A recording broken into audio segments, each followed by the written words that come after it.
परिषद आणि पंचायत समिती निवडणुकीच्या संदर्भामध्ये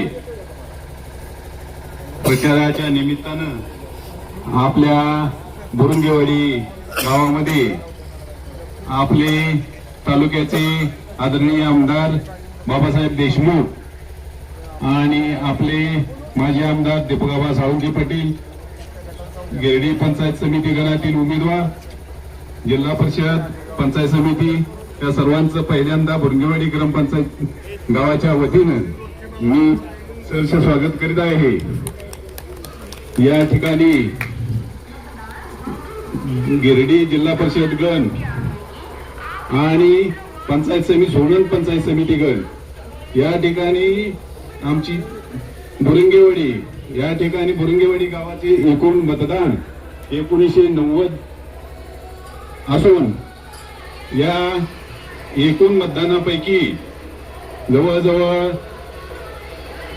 1500 ते 1600 मतदान या ठिकाणी आमच्या गावातून पोल होईल आणि जेवढं जास्तीत जास्त लीड देता येईल तेवढं आमच्या गावाच्या वतीनं दिलं जाईल।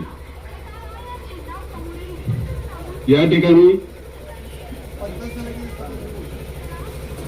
पंचायत समितीचे सदस्य सोननगण उमेदवार मार्गदर्शन करते। नारळ या चिन्हाने उभे असून मी शेतकरी कामगार पक्ष व दीपकआबा साळुंखे पाटील नारळ या चिन्हावर बटन दाबून मला सहमत करा। मी पूर्ण 5 वर्ष आपली सेवा करेन। धन्यवाद। साहेब देशमुख, माझे आमदार दीपकआबा, सांगोला तालुका विकास आघाडीच्या वतीने मी जिल्हा परिषद साठी उभा आहे। मी संगीता सोमा मोठे, माझे चिन्ह आहे नारळ। चिन्हासमोरून 7 तारखेला बटन दाबून आपण मायेने निवडून द्यावे हे नम्र विनंती आहे। मी पूर्ण 5 वर्ष काम करेन ह्या विश्वास देते। धन्यवाद। सांगोला तालुका विकास आघाडीच्या वतीनं आपल्या तालुक्याचे एक तरुण उमेदवार शेतकरी कामगार पक्षाचे राज्याचे नेते सन्माननीय डॉक्टर बाबासाहेब देशमुख आणि आपल्या दीपकआबा गटाने या ठिकाणी आघाडी केलेली आहे।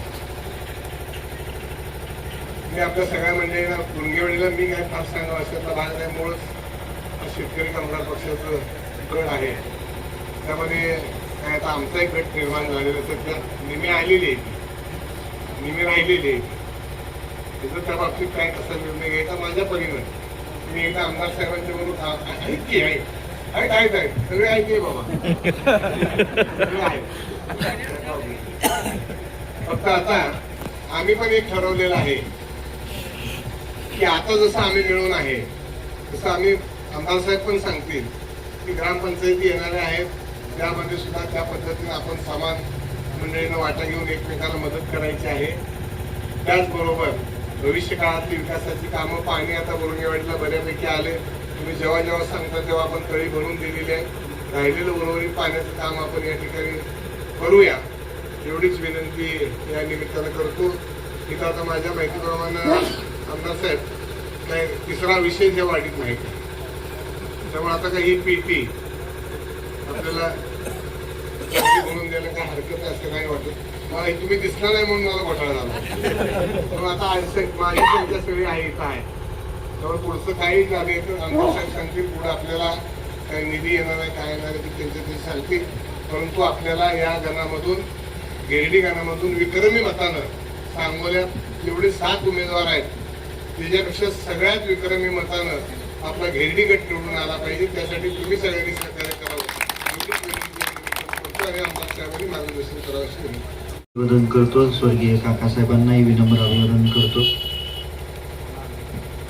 घेरडी जिल्हा परिषद गटाचे उमेदवार सन्माननीय संगीता सोमा मोठे आणि सोनन पंचायत समितीच्या उमेदवार सन्माननीय काजल मुकेश काशीद यांच्या प्रचाराच्या निमित्ताने मंचावर उपस्थित सन्माननीय दीपकआबा, या गावचे सर्व आजी माजी सरपंच, उपसरपंच, विविध विकास सोसायटीचे आजी माजी चेअरमन, व्हाईस चेअरमन, संचालक मंडळ, ग्रामपंचायतीचे सदस्य, सर्व वडीलधारी मंडळी, तंटामुक्तीचे आजी माजी अध्यक्ष, पोलीस पाटील, अडचणी काय आल्या तर सांगा. मला तुम्हाला एकच गोष्ट सांगायची आहे की 7 तारखेला बॅलेट मशीन ही एकच आहे, अशी बॅलेट मशीन आहे. ताईंनो तिकडे बघा, हो ताई, बॅलेट मशीन अशी एकच आहे. वरच्या रकान्यामध्ये जिल्हा परिषद सदस्याचं नाव आहे, 4 नंबरला संगीता सोमा मोठे, त्यांच्या नावासमोरचं चिन्ह आहे नारळ, आणि खालच्या रकान्यामध्ये पंचायत समिती गणाच्या उमेदवार सन्मान्य काजल मुकेश काशीद 2 नंबरला आहे, त्यांच्या नावासमोरचं चिन्ह आहे नारळ. तर वर एक नारळासमोरचं बटन दाबावं लागणार आहे, खाली एक नारळासमोरचं बटन दाबावं लागणार आहे. त्याशिवाय